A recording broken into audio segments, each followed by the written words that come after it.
आप देख रहे हैं भूतिया विला। दोस्तों, अगर आप चैनल पर नए हैं तो चैनल को सब्सक्राइब जरूर कर लें और साथ ही वीडियो को लाइक करके नीचे कमेंट बॉक्स में अपनी राय जरूर दें ताकि हम आपके लिए ऐसी ही भूतिया घटना और ला सके। तो चलिए बढ़ते हैं आज की कहानी की ओर। दोस्तों, वो मंगलवार की रात जो मेरे लिए बहुत ही मनहूस रात थी, जब मैं मेरी पत्नी को लेकर रात के तकरीबन 10 बजे हाईवे के नर्मदा घाट से गुजर रहा था और जहां पर मेरा सामना एक बहुत ही खौफनाक और खूंखार जीव के साथ और उसी में शामिल 3 डरावनी औरतों से हुआ।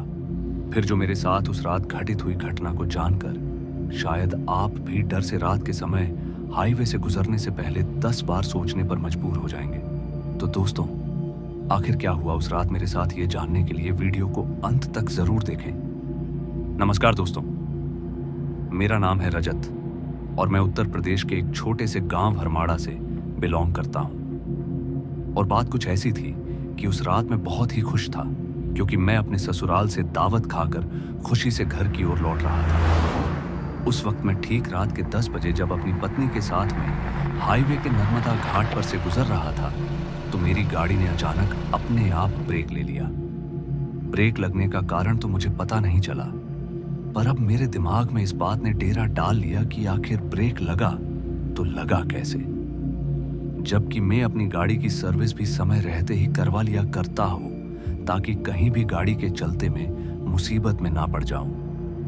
मगर आज मेरी किस्मत को कुछ और ही मंजूर था क्योंकि मैंने उस वक्त ना ही तो ब्रेक मारे थे और ना ही चलती गाड़ी के साथ कोई हरकत की थी। हालांकि तभी मैंने एक नजर अपनी पत्नी की तरफ घुमाई तो उस वक्त वो गहरी नींद में थी। उसे इस बात की भनक तक नहीं थी कि अभी गाड़ी चल रही है या नहीं। तभी मैंने गाड़ी को स्टार्ट किया तो गाड़ी फिर से झटका खाते हुए बंद हो गई और उस झटके के साथ ही मेरी पत्नी भी उठ गई और बोली, क्या हुआ, गाड़ी क्यों रोक दी? इस पर मैंने उसे सारी बात बताई तो वो भी मेरी बात सुनकर एक पल के लिए हैरान हो गई, मगर मैंने उसे बिल्कुल शांत रहने को कहा और मैं गाड़ी से नीचे उतरकर बोनट को खोलकर देखने लगा, पर उसमें मुझे कोई भी खराबी नजर नहीं आई। सब कुछ ठीक ठाक था, तो फिर गाड़ी अचानक क्यों रुक गई? ये बात बिल्कुल भी मेरे समझ से बाहर थी। मगर मैं अभी बोनट को ही देख रहा था कि तभी मेरी पत्नी, जिसका नाम वैशाली था, वो एकदम से चीख पड़ी और उसको ऐसे चीखता देख मैं एक पल को डर गया।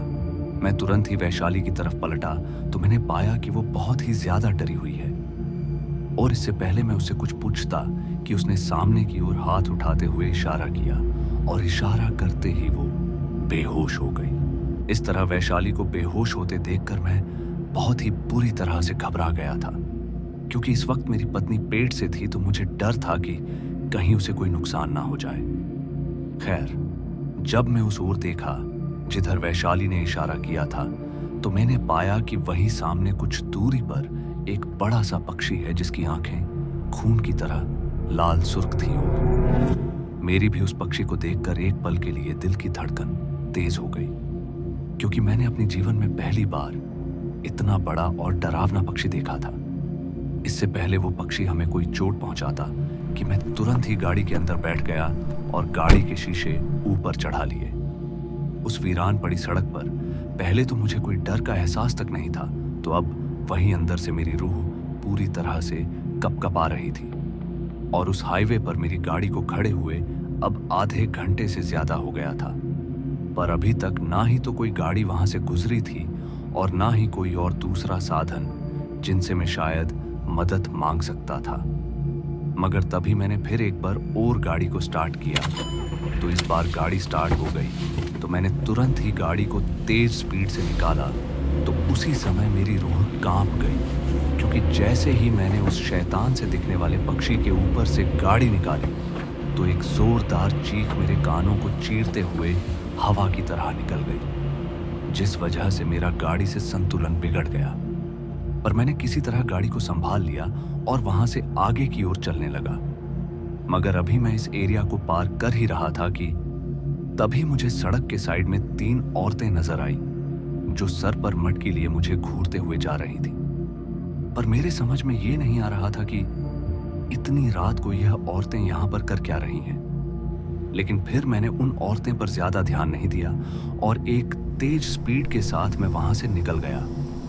अभी मैं उस सुनसान रोड पर गाड़ी को भगाए जा ही रहा था कि इसी बीच मेरी पत्नी वैशाली उठ गई। मैंने किसी तरह उसे संभाला और शांत किया, पर वो शांत होने का नाम ही नहीं ले रही थी। मगर उन औरतों को इतनी रात के समय यहां देखकर मैं समझ चुका था कि कहीं ना कहीं कुछ तो अनहोनी होने वाली है। मगर अब मेरी पत्नी वैशाली के पेट में बहुत ही जोर का दर्द होने लगा था, जिसके कारण वो बुरी तरह से चीखें चिल्लाई जा रही थी। उस अंधेरी रात में इस वीरान पड़ी सड़क पर मेरे समझ में नहीं आ रहा था कि मैं करूं तो करूं क्या। और इसी चिंता में मैं गाड़ी को भगाए जा रहा था, मगर तभी मुझे सामने से एक ट्रक तेज स्पीड में आता हुआ नजर आया। और जब मैं ट्रक के पास पहुंचा तो वो ट्रक मेरे कार में भिड़ने से बाल बाल बच गया। इस हादसे से बचने के बाद मेरे शरीर का रोम रोम कांप उठा और एकदम से गाड़ी का ब्रेक दब गया। और तभी मैंने एक गहरी सांस ली और एक नजर अपनी पत्नी की ओर घुमाई तो वो दर्द से अभी भी चिल्लाए जा रही थी। मुझे वैशाली की हालत अच्छी नहीं लग रही थी, तो मैंने गाड़ी को हॉस्पिटल की तरफ ले लिया। और जब वैशाली को हॉस्पिटल में भर्ती किया गया तो मेरी पत्नी वैशाली डॉक्टर के कब्जे में नहीं आ रही थी और वो बार बार हॉस्पिटल से बाहर भागने की कोशिश कर रही थी।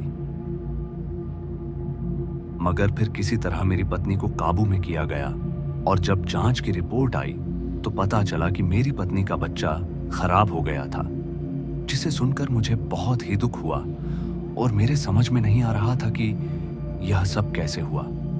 फिर जब मेरी पत्नी होश में आई तो वह भी यह बात जानकर बहुत ही ज्यादा रोने लगी, मगर कर भी क्या सकते थे। खैर, मैं वैशाली को डिस्चार्ज कराकर अपने घर ले आया और उसकी देखभाल करने लगा। मगर यह सिलसिला अभी यही नहीं थम रहा था। अब आगे जो होने वाला था उसकी मैंने कभी कल्पना तक नहीं की थी। अब वैशाली स्वस्थ और खामोश रहने लगी थी। वो बस अपने आप को घर में अकेला रहना ही पसंद करती थी। मेरे समझ में नहीं आ रहा था कि ये सब उसके साथ हो क्या रहा है। वह सोते हुए चीखने लगती तो कभी नींद में ही चलने लगती और बड़ी अजीब अजीब तरह की हरकतें करते हुए उसके दिन बीतते जा रहे थे। ऐसे ही एक रात जब वैशाली बिस्तर से उठकर घर की छत पर जा रही थी तो मैंने पाया कि वैशाली छत की रेलिंग पर खड़ी है। और वैशाली को छत की रेलिंग पर खड़ा देखकर मैं दंग रह गया। इससे पहले वैशाली कुछ कर दे कि तभी मैं उसकी ओर भागा और जैसे ही मैं उसके पास पहुंचा तो मेरे पैरों तले जमीन खिसक गई। दरअसल जब मैं वैशाली के पास पहुंचा तो मैंने पाया कि उसके शरीर से एक पक्षी बुरी चीख के साथ निकलकर उड़ गया और वैशाली रेलिंग से होते हुए वहीं छत पर गिर पड़ी और गिरते ही वैशाली बेहोश हो गई थी। इसलिए मैं तुरंत ही वैशाली को उठाकर सीधा घर में ले आया और अब मैं समझ गया था कि वैशाली को किसी बुरी ताकत ने अपना घर बना लिया है। और मैं उस पूरी रात वैशाली के पास ही बैठा रहा, उसका सर सहलाता रहा और वैशाली की बुरी हालत के बारे में सोच विचार करते हुए कब रात से सुबह हो गई मुझे पता ही नहीं चला। फिर जब सुबह हुई तो मैंने सबसे पहले अपने ससुराल वालों को फोन किया और उन्हें सारी बात बताई। पहले तो उन्होंने मुझे शांत रहने को कहा और एक तसल्ली देते हुए वहीं के बहुत ही पहुंचे हुए तांत्रिक को शाम तक मेरे घर पर बुलाने को कहा। और ये सुनकर मैंने भी उस वक्त फोन रख दिया और वैशाली की देखभाल करने लगा। वैशाली अभी भी सो ही रही थी, पर अब मुझे इंतजार था तो तांत्रिक के आने का।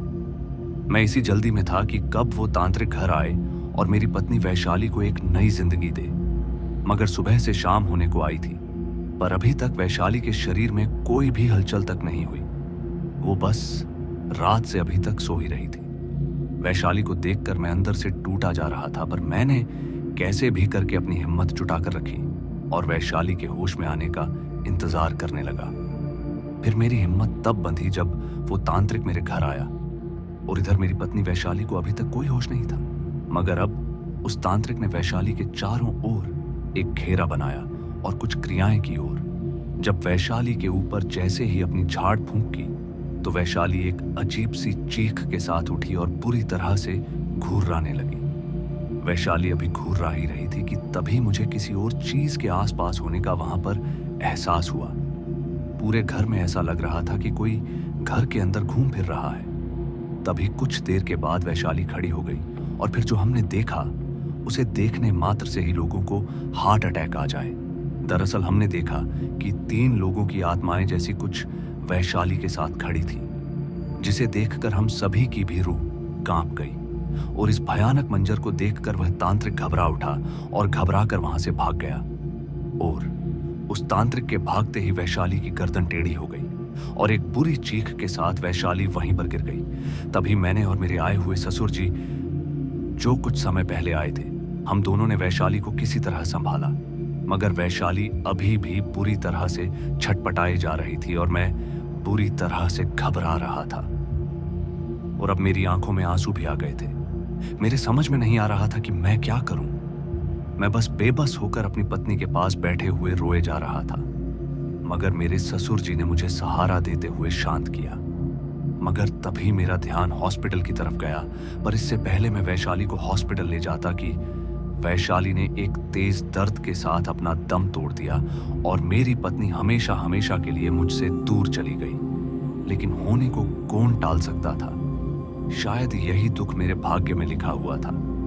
मगर बाद में जब इन सब कारणों का पता लगाया तो मुझे मालूम हुआ कि नर्मदा घाट वाला रास्ता डायनों और चुड़ैलों से भरा हुआ है, जहां से देर रात अगर कोई गर्भवती महिला गुजरती है तो वहां की डायन उनके ऊपर अपना कब्जा जमा लेती है, जिससे बच पाना बहुत ही मुश्किल होता है। तो दोस्तों, आज की इस कहानी में बस इतना ही, और मैं आपका दोस्त जल्द मिलूंगा एक ऐसी ही और डरावनी कहानी के साथ।